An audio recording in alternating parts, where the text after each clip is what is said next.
everyone. Welcome to the show. We are back in studio. I'm so Woo! excited. Today we have Jason Rhee. He is a celebrity event planner. He's host of the Reality podcast, and he's also sometimes my conference boyfriend when we go to work Yes. conferences together. Jason, thanks for coming. Thanks for having me. I It's also nice and cool in here. Thank you. Oh yeah, it's hard when can you imagine if you were sweating? I That mean, that I'm would always not be good. sweating. My body is constantly burning. You would think I have like, like superhero metabolism. Do you run hot? I run extremely hot. Okay, so does, when you sleep, have you ever had a partner where they did not run hot and then I think because then because I run hot, you don't want to cuddle then. no, I mean, you can only cuddle for so long before it becomes Sweaty. no. Well, you get excited. Oh, That was always my problem with spooning. I are you big spoon or little spoon? I think I'm big spoon. Oh, that makes sense. Yeah, does it? Yeah, because when we kissed in that photo booth that one time, What so made you go? Jason, yes, so Jason and I were at a conference in the Bahamas, and there was a photo booth, like a photo station, and there was a couple in front of us, and they were doing a cute picture, like kissing, Yes, it was a cute couple, and they like did a dip and a kiss. and then so we decided to copy them, like I should we don't even kiss? know. Yeah, we literally just looked at each other and we're like, should we kiss? And we wanted to see because all the photos are posted like online afterwards, and we're like, we won't say anything and see if anyone even notices. Yeah. And I was trying to dip Jason, and you do not like being like the submissive one because Oh, you were really? not letting me. I'm like, you need I to think that just release. wait. I think that just means I'm not flexible. I feel like you did not want to be vulnerable. Your neck like tensed up. I'm like, Oh, relax into me. interesting. I think that means I need a boyfriend. But you did tell me that you prefer to be the top. Oh, sexually? Yeah, the more Yes. dominant Yes, one. I am dominant. Absolutely. Well, I think people assume that I'm a bottom because of my lisp and like my physical presentation. I'm like, I have pink hair, so I think people think that I'm usually more feminine in the bed, but I don't know. I actually don't even, I mean, are we just getting right into anal sex? It's it's open, so we Okay, can talk anything. I don't know. I actually don't even think I need anal sex. I think everything before anal sex It's is fine. even so much fun. Yeah, it's Yeah, true. I agree. yeah, I a good agree. makeout session. Serious. Whew. Sometimes a good makeout session is Oh, better than like mindless like oh, penetration. mindless, but I mean, Like or yeah, not connected like penetration. welcome to the podcast. That's so funny. Yeah, I think that I mean, I don't know. I used to in my 20s when I'd go out to the gay bars, I think the mission of the night was to find a boy and kiss him, like to make out with a stranger in the hip hop room. Yes. That was always like my favorite activity. So a good makeout. I'm like always down for a good makeout for sure. Are you dating right now? No. No. I I actually have been preparing for this question because I know you talk about relationships a lot. I think I've been in a long-term relationship with my job. Like I've literally prioritized it over anything else, and I think that's kind of what's been taking over. But within the pandemic in the last 2 years, I think I'm finally kind of preparing myself for the next chapter of romance. But I don't know, it's also just it's slim pickings. Is It's it? I it's feel slim like pickings. I don't know, maybe it's because I'm also very shallow. okay, what are you looking for in a partner? I mean, I would love somebody tall with pretty teeth and big nose. Okay. Oh, That's but pretty much I like guys that look like goons, not like the mob boss, but the goon. what's the goon? Like I the don't. the goon that's behind the mob boss in like Oh, movies. okay. They typically have like, you know, kind of like droopier eyes, wide nose. Masculine. Oh, is that what that is? I mean, that's a bit like big nose. Like that sounds Yeah. like tall, Yeah, masculine. I mean I do tend to go for more masculine guys, but I do like height. I'm 5'8", so I'm not blessed with the height, but I think I would like somebody tall, and I think personality wise, I think I just want somebody who is committed to doing something great, and they don't have to be there yet. Like they could be on the journey, but like I would like for somebody to have passion and want to make impact and be a part of the community, whatever community that is. Yes, yeah, a lot of people say that. I agree. Like, because Yeah. you can tell when someone, even if they're not there yet, Yeah. you can see in their work ethic and passion if they're on their way Well, to yeah, and there. I kind of feel like I've been that person for so long. Like I still feel like I'm on that bicycle, like trying to get up the hill. And I think I just would love to find somebody who's either on that path with me. It would be nice if I found somebody who was at the top that was like, here, let me give you a You- let me give you a hand. Here's some money. Yeah, I would love that, but I don't think that's in my I don't think that's in my cards, and I don't know if I would actually enjoy being sponsored, That's true because a lot of us we think like how I think about like the moms in Brentwood, like the wives in Oh, Brentwood.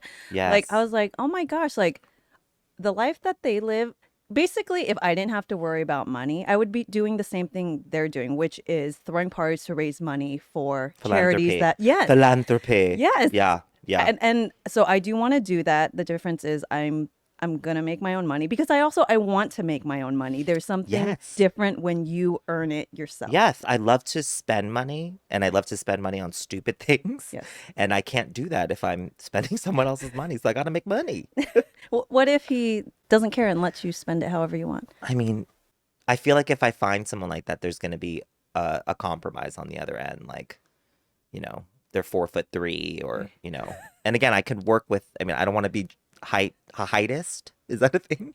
I don't want to be canceled by short people because I'm still in the short category. But I don't know. I feel like I wouldn't be happy being sponsored, even though I joke about it all the time, how much life would be so much easier if some, rich man wanted to be like, you are the perfect type for me. I would love to pay for all your bills and all you have to do is work out, you know? No, it's true. There's something I think with entrepreneurs, especially, like we love the build and the climb. It Yeah. takes a little grit, and when you don't have the pressure to do that, when there's no drive to do Yeah. that, like life feels very boring. One, again, I appreciate my journey, but I'm fucking tired.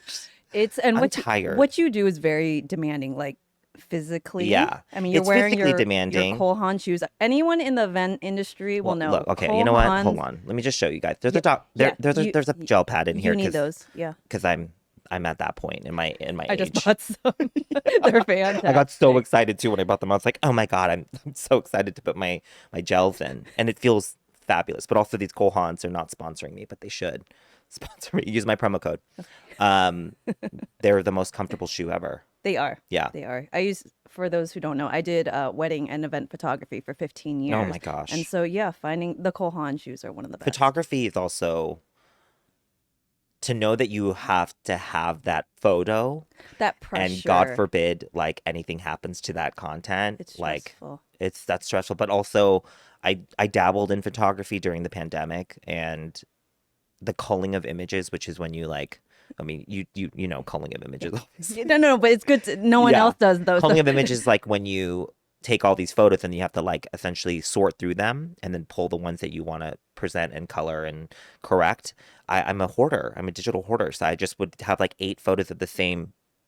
This would be the variants. And I'll look at it for like 3 hours and be like, which one's better? Oh, and it's like, but what about being an event planner? Do you have to be decisive? I do, which I think is in a different pocket in my brain, I think making decisions and they say that being an event planner or wedding planner is one of the most stressful jobs. It's actually Newsweek every year will like roll out the 10 most stressful jobs, and I think there's like a stock image of like a girl with a clipboard and a radio, and it says like event planner between I think like firefighter and like army vet. It's like in between that is most stressful job. And so it is stressful and it's taxing, and I think that's what I didn't realize in my 20s when I had the dream to be J-Lo, in wedding planner. I didn't realize that my body at some point is not going to want to stand for, 15 hours on top of all the emotional and energy work that we're doing just to be present for That is X amount of couples per year, right? that is exhausting. And because you're the event planner, I'm sure you kind of emotionally have to be there for them from the beginning. Yeah. That's a lot. Well, Brian Green, another planner that I just had on my podcast, he kind of said it best, but he sells the best friend experience when he's doing weddings. And I realized that that's what I've been essentially doing for the past 15 years is I've been supporting people supporting my clients in a way that a friend would. But also being able to take tasks and finish them, and then also take them and execute all of the dreams that they have. And I think it didn't dawn on me until the pandemic and that pause that we had, which I know everyone's sick and tired of hearing about the pause and the pandemic and the pivot. Um, it really was it really I really began to understand what that means, what it means for me to show up for somebody and do that, and what the cost of that should be, which Oh, is what it has helped me advocate for my rates. oh, absolutely. You deserve Yeah. every penny. It's so much time and so much Yeah. energy. And you're right. That's what people want is like a best friend on the day. Because Yeah. I worked with tons of planners where it's just such a difficult job. And I think you have to be a very dynamic person to do it well. Because Yeah. some people, maybe they are very efficient, but just not warm. I'm like, I don't like being around you. Yes. And I think that was also, maybe not every planner thinks this way, but my job isn't just to service the couple that day or the client. It's also to service the 15 to 20 vendors and Yeah. creative partners that we have on each event, Yeah. and to make sure that you feel supported. Yeah. And because without you and without your work, I would not be able to sell my work, because I would have no imagery of that work. And in order for you to be able to be set up for success, I have to cue you up to be able to take that image. And I think people don't realize that when a new generation of, creative people that want to do wedding and events because they think it's so pretty and fun and like all the Pinteresty stuff, it's like there's actually like so much work that goes along with it. And I think the amount of time that we put in with our craftsmanship, like with what you do, like you've literally created beautiful work by also failing and also experiencing what it's like to work with really shitty people, and then being able to take all that skill and then executing it perfectly. So I think that's why we charge what we charge, and that's why photographers also charge what they charge now. They're in the $30,000, Yeah. 32, 35, Yeah. like that's why they charge it, because they did it so many times and they learned the perfect way to navigate your event or your wedding and then give you the work for it. Absolutely. Yeah. Absolutely. Okay, so I would like to hear more about your long-term goals and what that would look like with a possible partner. Like, okay, first let's share your goals. I know what they are, but please Yeah, share yeah. your long-term goals. Like my career Yeah, goals. yeah. Well, my career goals is actually a lot. It's the same bucket for me. Life and career has been together for so long, which I don't know if that's healthy. So any therapists out there, maybe DM me, especially if you're a hot man. Um, I would love to. My end goal would to be like an Oprah, right? To be able to gift opportunity to the world by also bringing joy and love and empathy and kindness, but being able to gift opportunity and build, equity for other people, I think would be the dream. I think I would love to do TV and do film and docuseries and kind of be the face of hospitality, and advocate for also our community and people that work as servers and Yes. bartenders and, busters, and just how hard people work for other people to experience something positive and pleasant, like a 2-hour dining experience. Totally. Who and how many people actually are working towards you having a great meal experience, Absolutely. you know? I totally think everyone in their lives should work in the service industry at Oh, some 100%. point. I think it should be a curriculum in high school and college, and without it, you can't graduate. I totally agree. Yeah. Have you ever served I or waited been? tables for like Yeah. so many years. Yeah. Cheesecake Factory, shout out to my cheesecakers. All white. You used to wear all white from like That's little right. shoe to the top. That's Like it was that's all right. white. And my mother used to crease my shirts for me out of the Oh, laundry because we had to have creases down our apron. I was a district trainer. Shout out to me.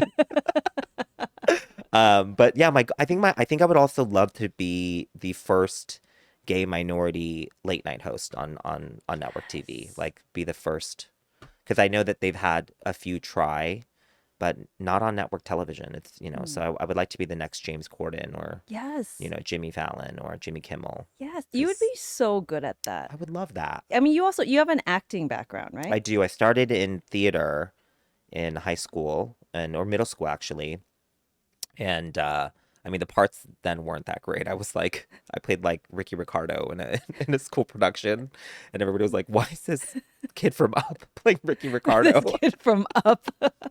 um, But, I think that also taught me so much, just being comfortable on stage and being able to talk to people. And I didn't realize how much that is a skill now. It's like to be able to communicate with people and talk to people and make people feel something Yes, joyful. I guess that's not an intention for everybody in life. this is true. Yeah.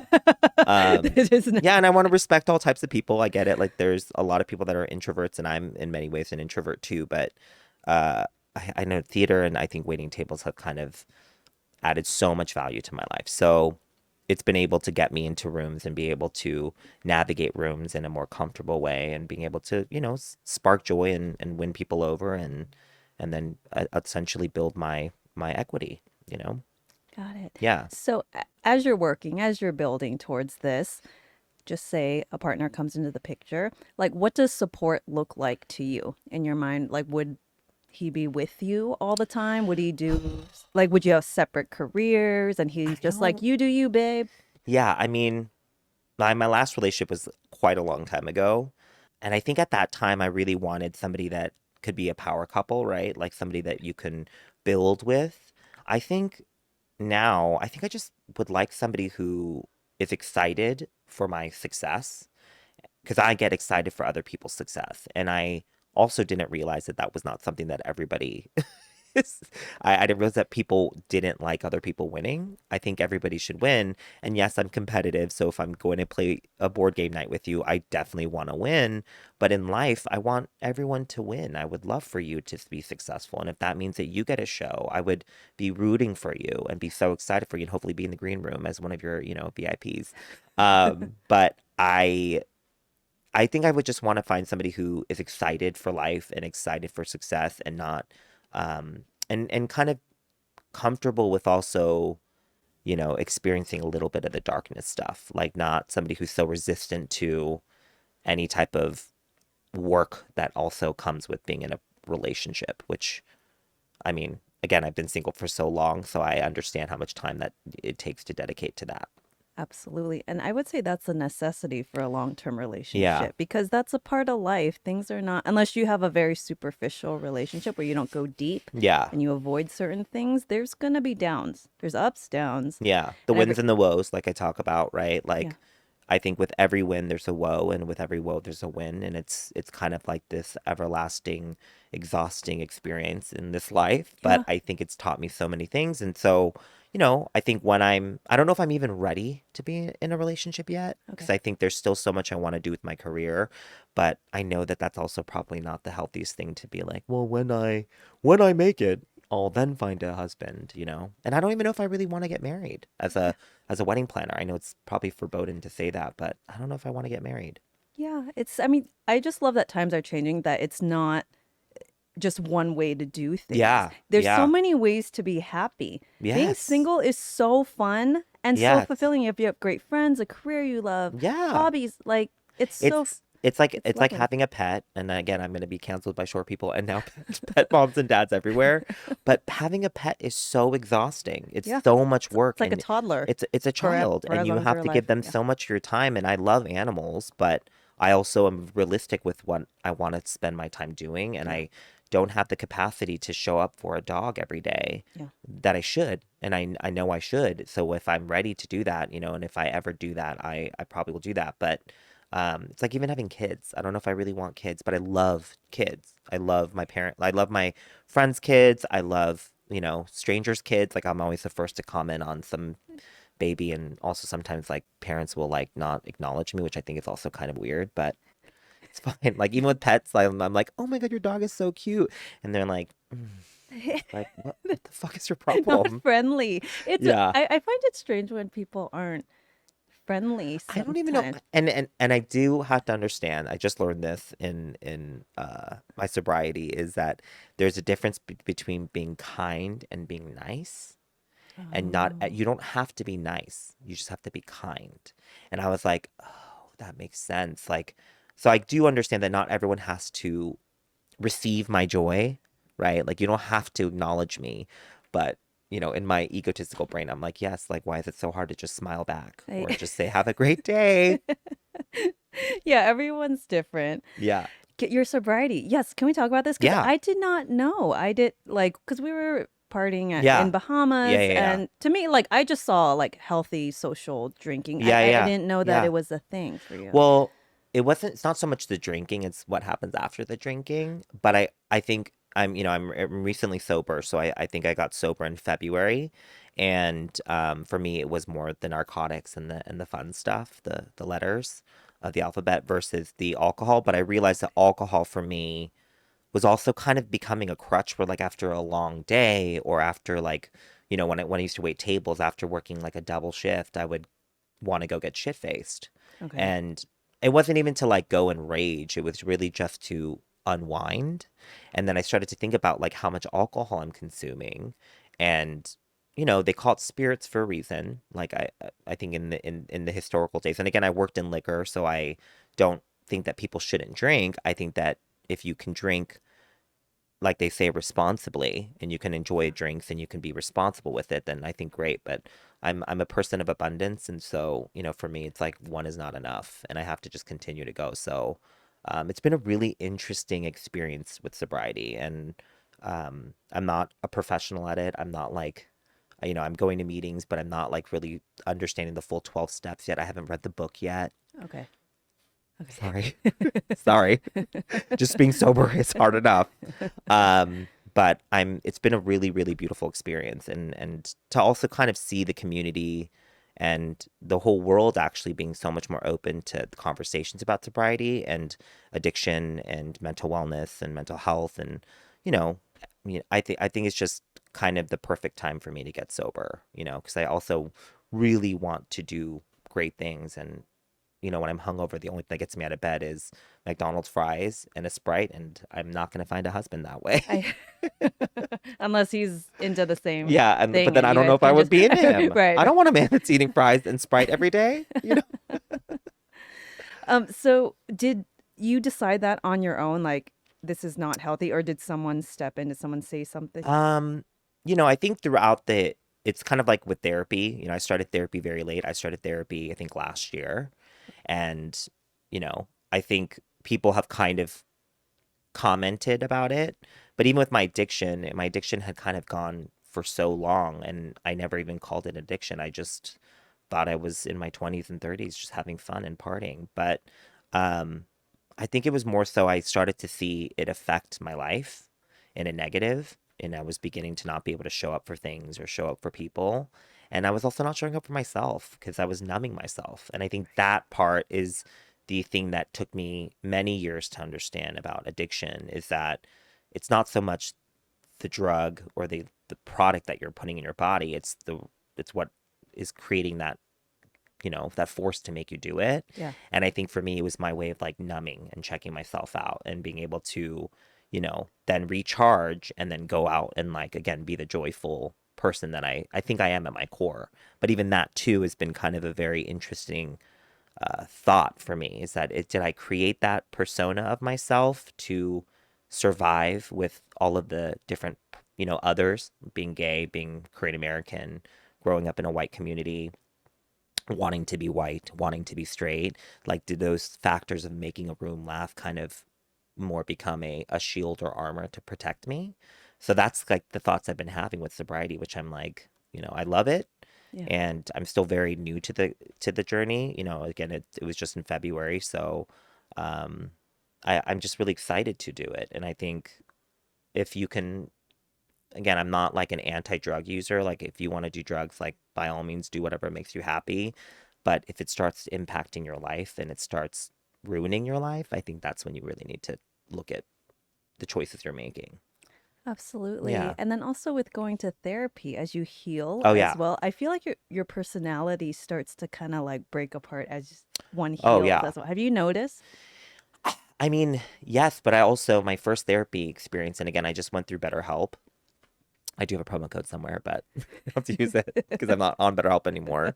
But I started having a crush on my therapist. Oh, And I think it's called transference. It's an actual thing yes. that happens. Yes. And so that kind of also shifted to like, okay, well, why do I feel like I need this like admiration or this like relationship with the stranger? And then it just opens up more. So I think with therapy and getting comfortable enough to sit in a room and think about your feelings is kind of what starts the journey of like unpacking yourself, right? And it may not happen for everybody. And it took me years and years and years to go to therapy. And I really should have because I experienced a lot of trauma. But at the same time, like I think you can still be a traumatized person, but still want like happiness and joy in life. And so I think that's really been my journey. It's like figuring out how I can continue to be this joyful person, but not let my like trauma impact that and then make me make decisions that are not good for me, while I'm out showing up for other people. Can we talk about some of your trauma? Yeah. Do you want to give Yeah, some let's go through examples? it. You guys have like, is this a 3-part? Maybe just one of the Yeah. most impactful things that has I happened think, to you. I think I kind of said it before, but it was, I think, being the fat gay kid, the fat gay Asian kid in a white community. I did not realize how, I don't even want to say damaging because I don't want to discredit the people that I had in my life at that time, like really good friends. I had a really good community of people at that time that, really good friends. So I don't want to, when I talk about my trauma in high school and middle school and like even my experience like looking for religions, like I was about to turn Mormon because I really wanted to be straight and be white. And I thought, well, what's the straightest and whitest thing? I could be Mormon. And I also had a lot of Mormon friends at the time. And so I don't want to discredit any of those people because I still had a community at that time, but I think I was so insecure and I just was so ashamed of myself that I had to kind of just crawl myself out of that somehow. But I remember, like, you know, always kind of being sad about the way that I am or the way that I look and being ashamed about who I was. That, like, now looking back on it, I'm like, man, I literally used to, the inner dialogue was just about, like, don't show yourself, don't be yourself, don't be too feminine. So I used to, like, change the way that I talked. And, like, I think one of my biggest, like fantasies in high school was like coming back the next year thin with a deeper voice. And so like every summer break, I'd be like, oh my God, this is a summer that like my voice is gonna change, and my Adam's apple's gonna like grow. I even had a dream in high school where I was like in the mirror and I was like, oh, and my Adam's apple was really dominant. Like it was like huge, and I was like, oh yeah. And I think even one year I like came back the first day and I like tried to talk deeper that year, but it lasted about like 20 You're minutes. like, this is Yeah, exhausting. it's exhausting. It's exhausting just showing up and being who you are. And so then to know that you have to like be inauthentic and change who you are for somebody else or for what you think other people want. That's kind of a really big trauma that I think I've been unpacking. And also just like being gay is also, the idea of being gay, yes, is like it's a woe is me situation. Yes, it's really hard, but it's more so also the factors of being gay and not being a gay white man is a very, very interesting thing. And I think what's happening now with the gay culture is that we still are focusing on gay white men. We're not talking about trans as much. We're not talking about the trans community, or it's obviously getting better, but being a Asian gay man that doesn't look like, you know, a martial artist, or it doesn't look like the guy that's in, Puerto Vallarta with an 8-pack. I think that also creates a really interesting experience and a little trauma going to the gay bars and being called Pokemon, or, you know, recently being sober, I've gone to the gay bar, which is excruciating. It's terrible. But I went into the bathroom of the gay bar in West Hollywood, and all of the posters that they decoupaged on the walls were all white men, all ripped white men. And then the only person of color was Beyonce. And I was like, oh my God, like I have been going to this city. Like I live in West Hollywood. I've been a proud West Hollywood person. I've, played in the Rainbow Road on, Santa Monica and Robertson, like for years. And I never paid attention to the fact that we are literally being told every second of the day that your value is not enough if you are not a gay white man, but also just a physically fit Yeah. gay white man. And I think that part was really, that's been a really interesting kind of thing to acknowledge now too, where unfortunately how I can try really hard, but I'm not going to be a gay white man, and hopefully I'll have an eight pack at some point, but as of right now, it's more like a keg. That's really interesting that you say that because it's true that, I mean, you would think that the communities who want to be included would Oh, yeah. consider these things, right? I mean, not just gay community, but like the API community. Yeah.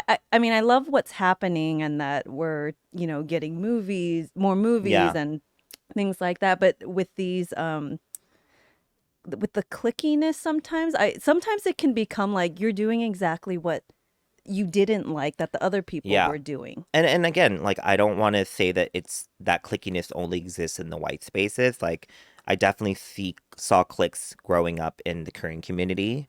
I definitely didn't feel like I was a part of that community because I wasn't, um, you know, I wasn't what a Korean male at that time. And so that was also, again, another experience of being othered is like, well, I don't even fit in with the Korean community and I don't fit in with the white community. So where do I belong? And so then again, I was able to kind of like navigate and find this safe space in theater, and again, like people's idea of theater, you think of Glee and you think of like the nerds, but like theater in my high school was not for the nerds. It was actually kind of what saved me.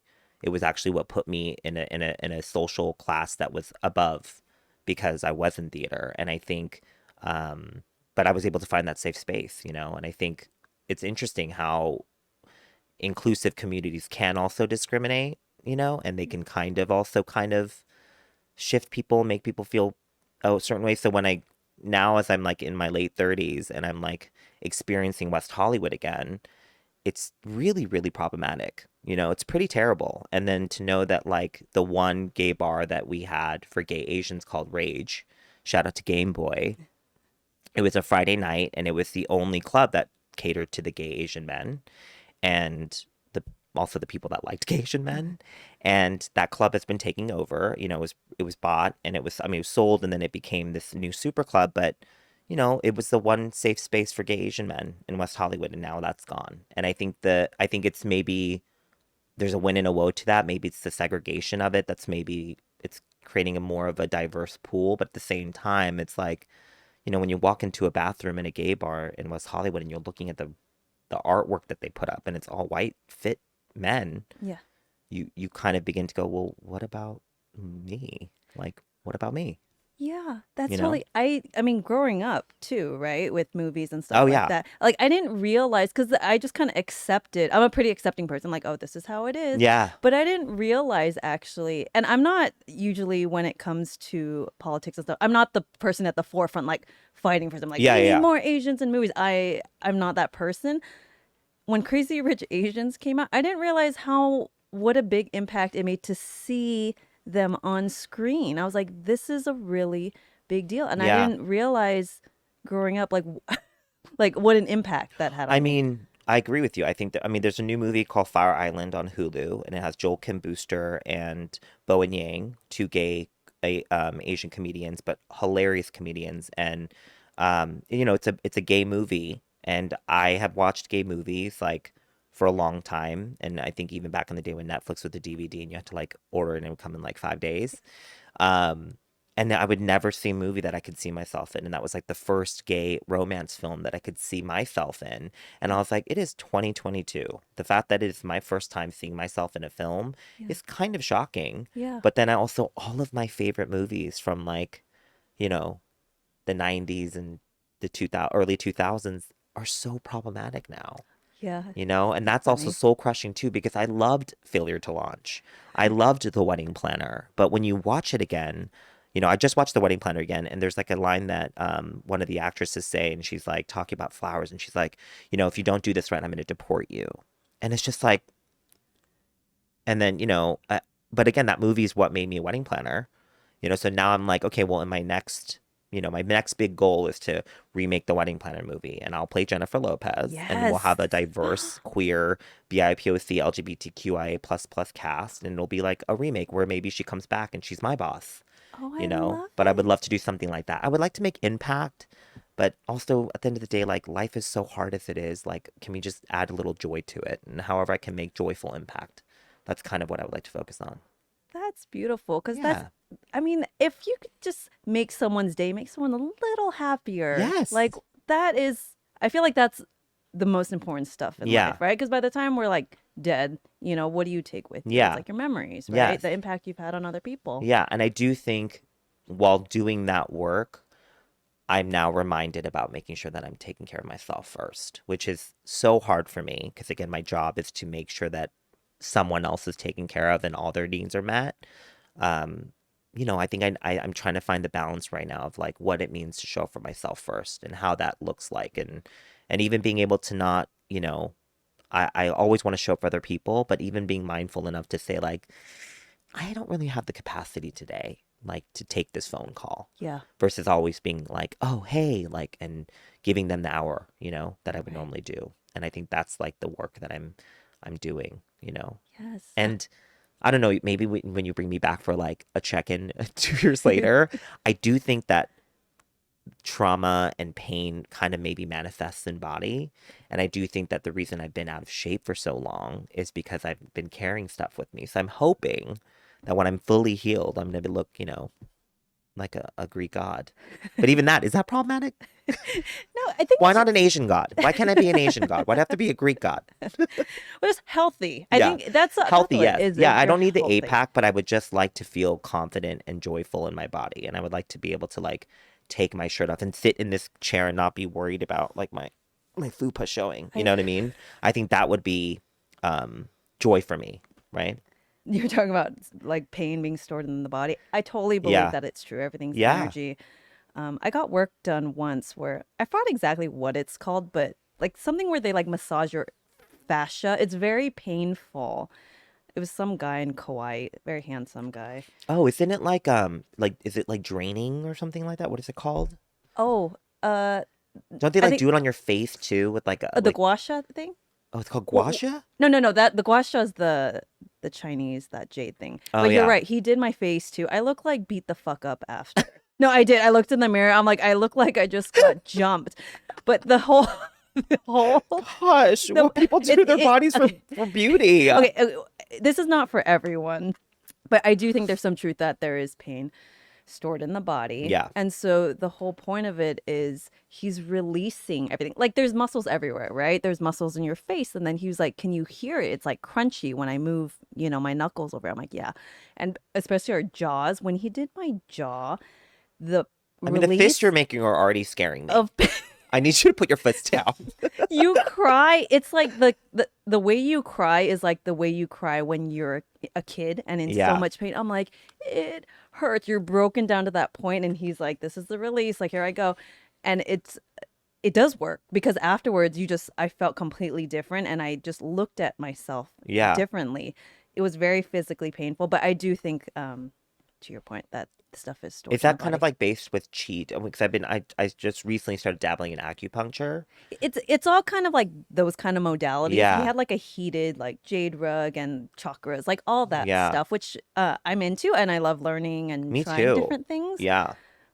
If you're ever curious, I can. Yeah, I mean, and that's the thing is I think and maybe that's the difference between this generation and the former with our parents who really had to learn just to survive, right? Like they're again, I don't know if I'm even saying their generations correctly, but I feel like my parents were immigrated here and their sole goal was to just acclimate and survive. Yeah. And I think we carry some of that Yes. behavior Yeah. because we learned it. But I think we've also been privileged enough and like blessed enough to have opportunity to be like, I don't fucking like this. Yeah. And if I don't fucking like this, then I don't want to fucking do it. Yeah. And then being able to say like, you know what, this doesn't bring me joy. So now I might want to do something different. And I think the one thing I do find so optimistic about the future generations is, social media has total terrible impact in life, but also has such great impact in the sense that, we're learning about so many things through these kids that are teaching it on TikTok. And just to make a fucking TikTok is so hard. It's so hard. It takes a lot of time I to make the know, good but- ones where the cuts like match the music. Yeah, when they and then they can flip their clothes and even just to dance. Like I keep missing those dance classes that you're going to, and I'm gonna go to one, but I mean, it's just choreography is so hard too, but I definitely think that brings me a lot of hope is that, even though so much shit is going on in the world, like at least we now have more people that are speaking up. Yes. And you were saying earlier that you're not somebody who's going to be at the front line like marching. I don't think I don't even know if I am either, but I think I found myself more comfortable to do it because I think I have been othered for so long that I'm like using a lot of that to also be able to show up and say, you know what, if no one's gonna do it, I'm gonna fucking do it because I've been doing it by myself for so long anyway. Thank you so much for coming Thank on. you. This has been a lovely conversation, and Yeah. I would love to have you back on. I do. We have talked before because we were doing Insta stories a while ago. Yeah, yeah, I yeah. feel like we work well Oh, together in that 100%. I like you're funny naturally. You're You're funny the funny too. one. My humor is different I love though. your humor. It's I just a love your little, but humor. I can recognize it. So I Yeah. feel like together we could like do a 10-part series or Yes. something. I think we should do an actual like maybe we do. I mean, I was talking to one of my healer friends, and she's an amazing drag queen, and she and I were talking about doing a series where we go and like experience wellness adventures together. Yeah, so, But I stuff think like there's that. stuff that we can totally do, and again, I appreciate you bringing me on your platform, and I love the fact that you constantly are sharing education and information for people to be better. I think that's like a really really great way for you to make impact in life. So thanks for having me. Oh, thanks. Yeah. Well, if people would like to DM you or reach out to you, where is the best place to reach you? Um, my Instagram is Jason Roars, like a lion. I'm a Leo, a textbook Leo. So I don't know if that scares you or not, but so it's Jason Roars, and I'm pretty much on Instagram. That's where I That's the best place. act my foolery. So you can find me there. Yeah. Awesome. Thank you so much. Thank you.